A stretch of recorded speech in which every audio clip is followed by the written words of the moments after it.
maybe more than anyone else here, I'm lucky to have this chance. It's a strange combination of fortune that got me to be here. I'm obviously delighted. I spend most of my time making films, so it's always an absolute delight to come to be staggering, blinking into the daylight after hours in a darkened edit suite to actually say something about what I do and why I do it.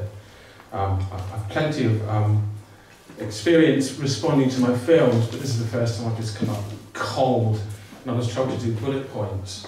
And every bullet point became a page of A4, which I then tried to condense back to a bullet point. Where I'm at now is it's A4s again. So I'll try and get through this in a kind of coherent way. First thing to say is I'm an activist. I have no background in film, I'm not a professional artist, but like a lot of people, I got to my particular point in history where I'd seen a few programs and read a few articles and thought, what the hell is going on over there? And I guess, we all have our own sort of moments. For me, it was Castle. I was sort of relatively new. And I guess I felt, how can I, as an activist, find a way to engage a certain kind of demographic in a way that moves them to do something? I mean, a lot of the chat today is about the organised part of educate, agitate, organise. And for me, it's very much the agitate, because I'm thinking there's a lot of amazing work getting done out there to implement actual concrete action for people that get the fact that this needs to be done. So I see my role among other activists, filmmakers and artists is to, well, we want to get people to the point where they think we have to do something. And I mean, I would argue that there is something rather particular about Israel-Palestine which people need to grasp.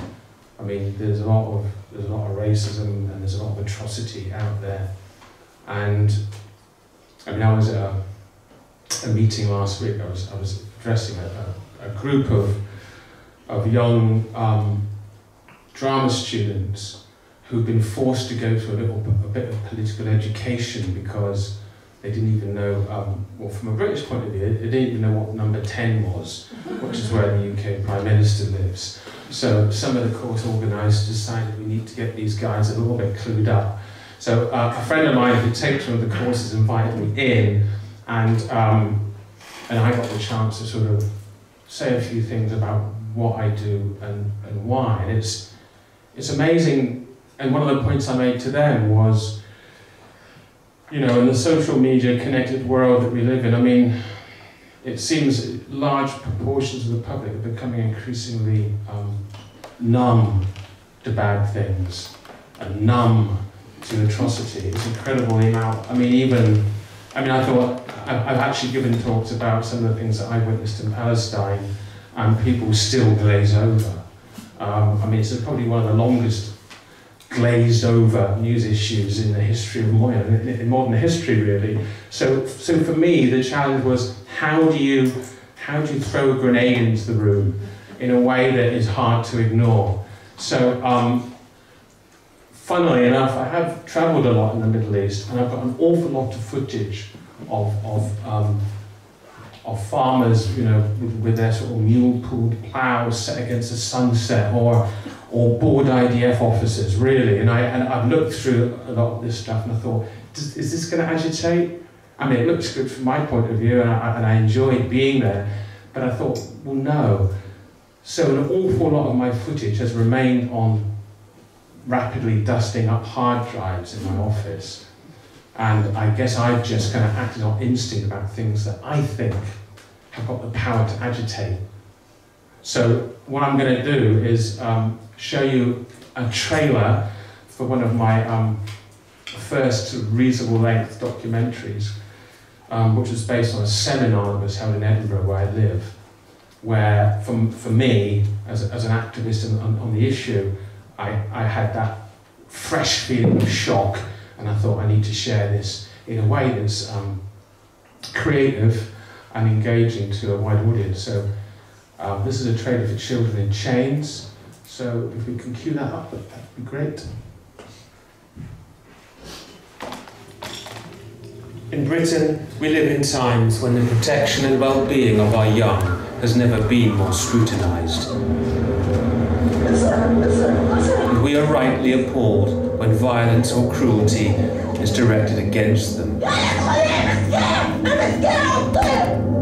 But not all countries are like this. For some, children's right to protection from harm depends on who you are. Every 12 hours, a Palestinian child is arrested. Their crimes, defiance against the state they blame for their misery. As night follows day, everyone knows that if a military convoy enters a Palestinian village, the young men and boys will throw stones at it. They are provoked and encouraged to retaliate. Children as young as 8, full of anger. There is a problem with violence. Rock throwing Molotov cocktails as a forms of violence is unacceptable, and of course the security authorities have to bring it to an end when it happens. The chances of the army being able to identify the perpetrator are next to nil. The solution that's been devised is extremely effective. What it is basically collective punishment. However, it's not legal. Since 1967, Palestinians and their children have lived under the control of the Israeli military. For them, the consequences of defiance can be kidnap, torture, and imprisonment. Very rarely are the parents told why their child has been arrested or where their child has been taken to in the middle of the night. The interrogator will want to know who that child's friends are. Will try to recruit them as an informant. In 12% of the cases we've documented, the children were held in solitary confinement. In many cases, it amounts to torture. Remarkably, the country responsible is embraced by Western leaders as a fellow democracy and a force for good. Yes, we are bound to Israel because of the interests that we share, but ultimately it is our common ideals. The world needs Israel's values of tolerance and justice, those values clear and strong, and rejecting all challenges to them and those who will corrode them. Today's report concludes that Israel's treatment of child prisoners breaches the Geneva Conventions and the UN Convention on the Rights of a Child. In Britain, the abuse of minors has been blamed on culture, bureaucratic failure, and social breakdown. But the scandalous mistreatment of West Bank Palestinian children is a strategic part of Israel's policy for the domination and demoralization of an occupied people. A people who, after 46 years of brutal oppression, continue to resist.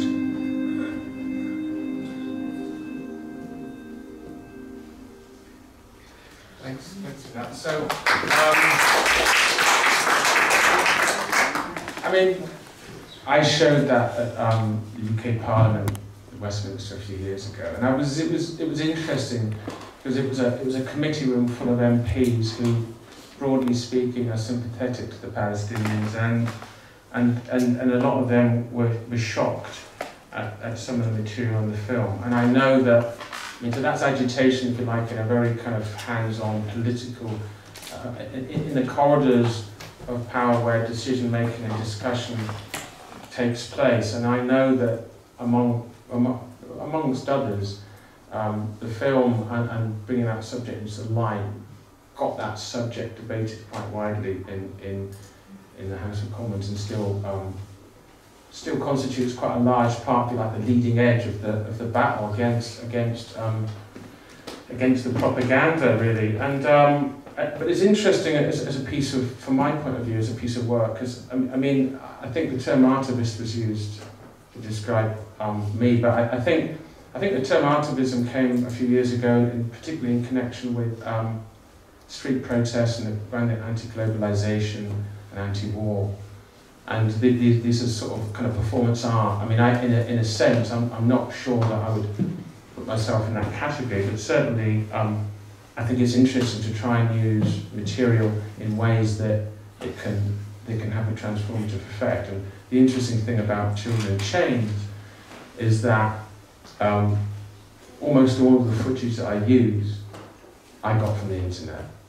So the stuff's out there. So, you know, an obvious question is, well, if it's out there, why is it not being addressed? A lot of that footage is from cameras handed to Palestinians by NGOs.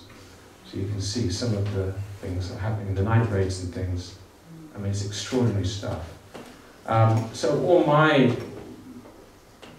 my role really was finding the material and putting it together really in a way that creates a narrative. And I suppose the other thing to ask for is that art? I mean, you could talk all day about what art is, but for me, it's got something about, you know, helping us, transforming our view in a way, a kind of a shift in the way that we make connections between things and our understanding of the world. And I think that you know, that's what I'm trying to do as an activist. I mean, there's an awful lot of work out there which claims to be change the world type documentaries. I've had loads of run-ins with people from who've gone to human rights film festivals with work, particularly work that, you know, you'll get various films that draw from different issues in different parts of the world. And my experience quite often with well-funded mainstream human rights film festivals is that the pieces on Israel-Palestine are relatively anodyne. I mean, there's a festival that does the rounds in the UK called Take One Action, and it very much sells itself on the basis that, you know, you go and watch this and it will inspire you to take some kind of action. And one of the films that was produced as part of the Take One Action Film Festival a few years ago was called State 194. This was the Israel-Palestine piece, so this was to tick the box for Israel-Palestine, because everyone knows that, you know, it's a huge issue and it needs to be represented in any self-respecting human rights festival. So this was called State 194. And the film, which was, to be fair, beautifully produced, you know, lovely aesthetic touches and really high production values, was about, I think, a guy, Saeb Erekat, who was at the time, you know, going around, you know, all the kind of the big power centres of the world, trying to get recognition for the state. You know, and at the end you thought, well, okay,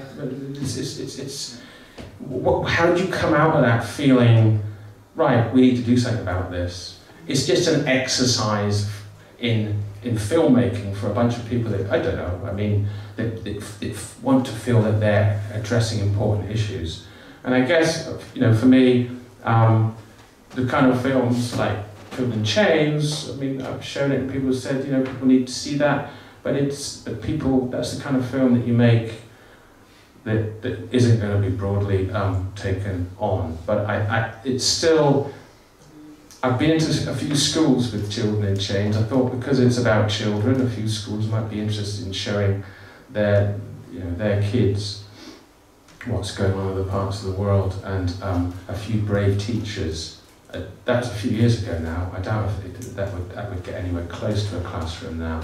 But it was amazing for me to see how the school kids reacted to that. They were absolutely lapping that up and wondering more than anything else why they didn't know about it.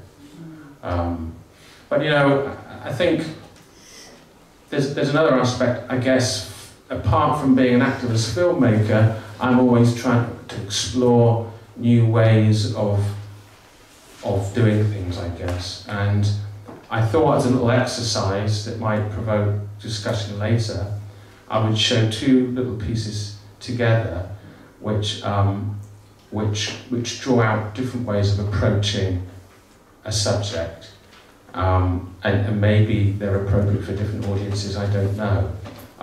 The last film that I made was called The Forgotten, which was based on a trip I took to Lebanon a couple of years ago to the refugee camps there. I was there as part of a medical NGO.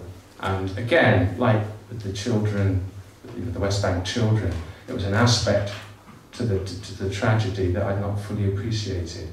The scale of the suffering in Lebanon for the people that have been driven out in '48. So I made that film, but just to try and remind people of the broader context I opened the film with a 3-minute piece reminding everybody about the last war, Protective Vision 2014, and just trying to put a broader context. So can we run The Forgotten, that first 3 minutes, and then I'll explain the final piece.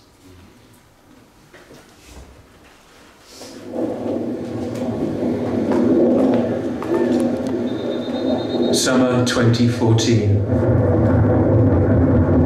Combat drones with their all-seeing eyes buzz overhead day and night. Apache helicopters bristling with guns thrash the air.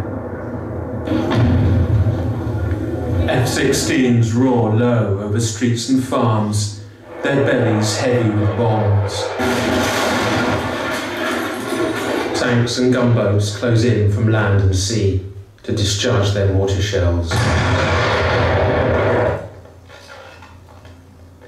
And the world watched in horror as one of the planet's most powerful military machines unleashed its high-tech weaponry on a densely populated coastal strip of men, women and children with nowhere to run.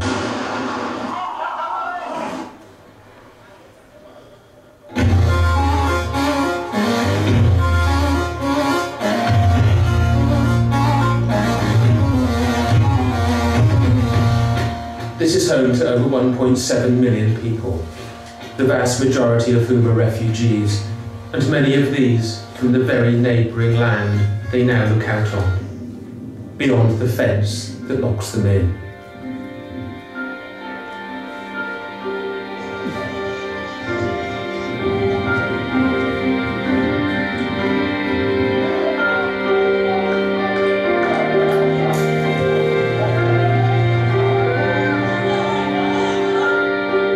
With its strictly rationed energy supply, polluted water, and ever-present threat of attack, it's little wonder that Gaza forms most people's perception of where Palestinian suffering is at its most acute. Much less known is the scale of their sprawling footprint across the Middle East, where millions have lived in camps for nigh on 70 years. But in a post-war world of Geneva Conventions, international humanitarian law, and more recently, the UN-instigated doctrine of responsibility to protect, how can a civilian population like that in Gaza be so utterly left to its fate? And why has the region's huge Palestinian refugee problem been so ignored over the long decades?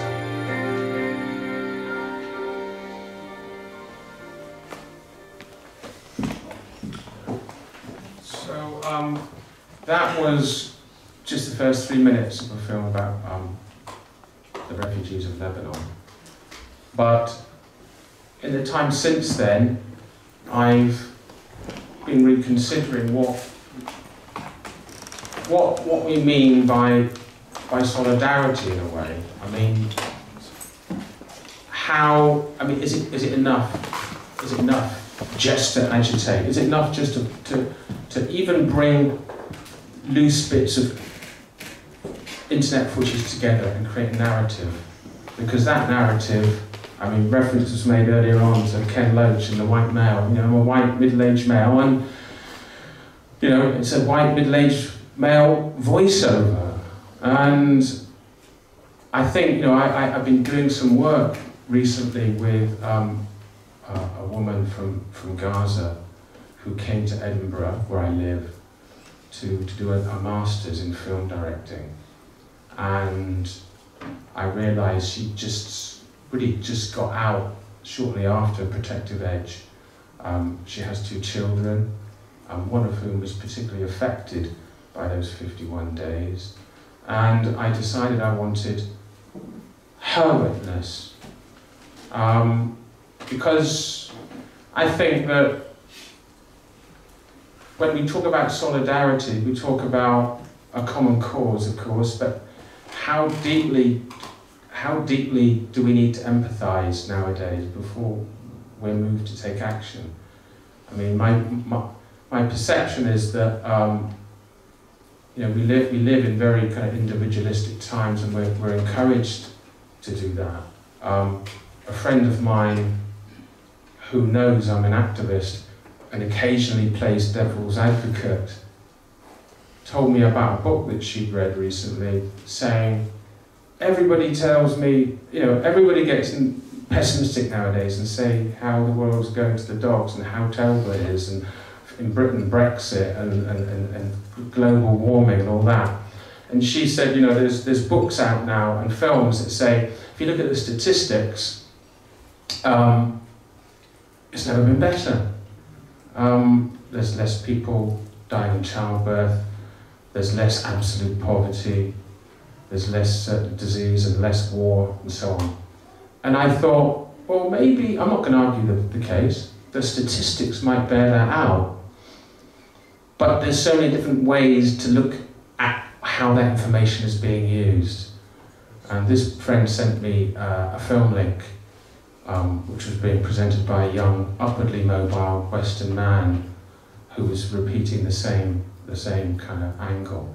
And I could see that what it was doing was like saying, well, grab your life for you, and enjoy it.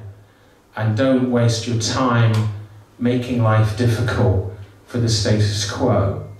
And I thought, well, that's an incredibly powerful kind of reiteration of a very individualist viewpoint, which is a sort of personal cultural philosophical outlook that sort of dominates certainly in the West. So I thought, how about trying to agitate by bringing us into a deep sympathy with a victim, if you like, of the injustices that we're talking about. So what I did was, and this was again part of a work in progress for me, I put together some footage of Roseanne talking about her experience under the bombs of the last assault, and splice it with some of the same images that I used and forgotten, just to see what the difference of effect is, how differently we feel about those images or about the person that's talking about them. And to cap it all for me, and this is quite a personal thing really, I took Roseanne to one of my favourite places in the world really, which is the Highlands of Scotland. And I thought certainly for the Western aesthetic, beautiful places on a beautiful day make us feel joyous. They enable us to feel transcendent feelings. So I thought I'll bring that into the mix as well and see how that works. Of course it's propaganda, of course it's manipulation, but I feel that it's addressing the whole idea of solidarity in a much deeper, much more profound way. So I'm going to finish on this, and then we can hopefully talk about some of this later on. Thank you.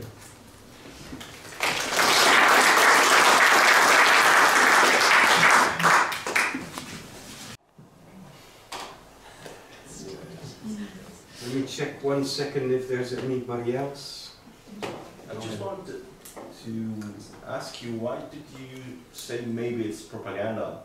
Because, you know, I mean, I do not see it as such. I mean, why do you have the impression that this is propaganda? Because for me, it's just putting things into a human context. Like, for me, it's really counter-propaganda in a way, because it's humanizing the Palestinian and so on.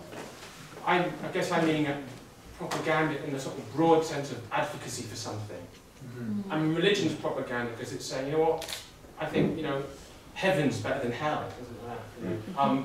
So I really recommend that you accept Jesus and go to heaven, rather than, because that's pretty horrible down there, you know.